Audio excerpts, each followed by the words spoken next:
Welcome to Voice of Stories. Discover tales that inspire, captivate, and bring words to life. Subscribe for unforgettable stories. The late June sun bore down mercilessly on Olivia Mitchell's silver SUV as it wound through the narrow streets of Pine Grove, a quiet town seemingly untouched by time. Sweat trickled down Olivia's back despite the car's struggling air conditioning, and she watched as Sophie's ice cream melted faster than her 8-year-old could eat it. "Mom, are we really staying here all summer?" Sophie asked, wiping sticky chocolate off her chin with the back of her hand. "It looks old." Olivia glanced at her daughter in the rearview mirror, noting how the sunlight highlighted Sophie's golden hair, just like James's. The thought of her late husband brought a familiar ache to her chest, one that deepened when she remembered the true purpose of this trip. "It's just for the summer, sweetheart," Olivia replied, forcing a confidence into her voice that she didn't quite feel. "Sometimes a change of scenery is exactly what we need." Her mind drifted to Rachel's words during their last conversation. Rachel had practically packed them up herself, showing up at Olivia's Manhattan apartment, armed with a bottle of wine and unrelenting determination. "For heaven's sake, Liv," Rachel had said, pouring a second glass. "You can't keep living like this. James wouldn't have wanted it, for either of you. You're fading away in that apartment." Rachel had been right, as she often was. Since James's death 18 months earlier, Olivia had buried herself in managing his business and seeking justice for his murder.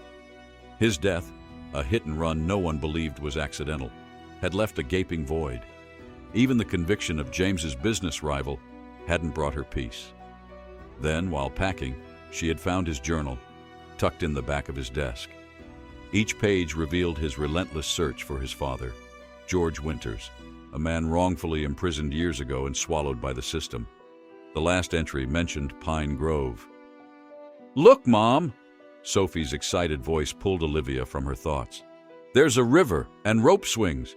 Can we go swimming?" Sure enough, a lazy ribbon of water traced the edge of the town, its banks shaded by ancient willows.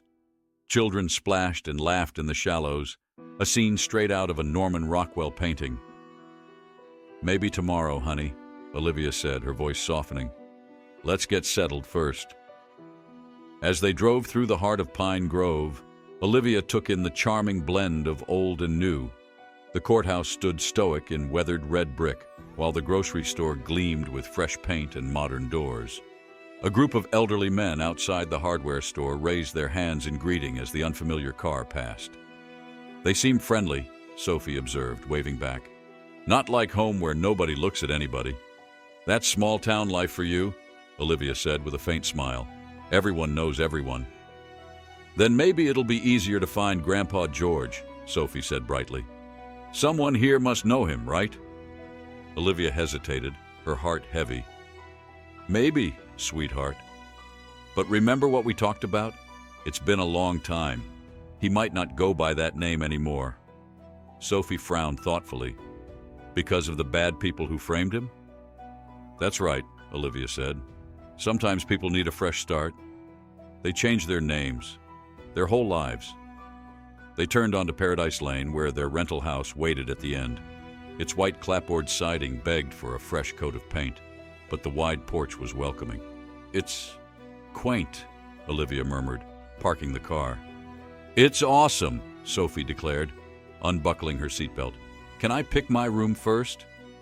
Before Olivia could answer, a warm, booming voice called from next door. "Well, if these aren't our new neighbors." A woman with a kind, round face and red hair piled in a messy bun crossed the patchy lawn. She carried a covered dish that smelled deliciously of cinnamon. "I'm Martha Henderson," the woman said, enveloping Olivia in a hug that smelled of vanilla and fresh bread. "Welcome to Paradise Lane. We've been wondering who'd rent old Miller's place. Not many city folks come here unless they're running to or from something." Olivia stiffened at the perceptiveness in Martha's gaze, but smiled. "I'm Olivia, and that whirlwind over there is my daughter, Sophie. We're here for research, I suppose." "Research?" Martha raised an eyebrow. "That's a new one. Most folks say they're here for the fresh air. Come on in, sugar. You look like you could use some coffee." A new beginning. Inside Martha's cozy kitchen, over a plate of homemade pie, Olivia found herself sharing her story. She spoke of James, of his journal, and of their search for George Winters. Martha listened intently, her expression softening with every word. "Well," Martha said finally, "you've come to the right place. Pine Grove has more secrets than a confessional booth, and nobody knows them better than the Hendersons. If you'd like the story rewritten further or trimmed down, let me know.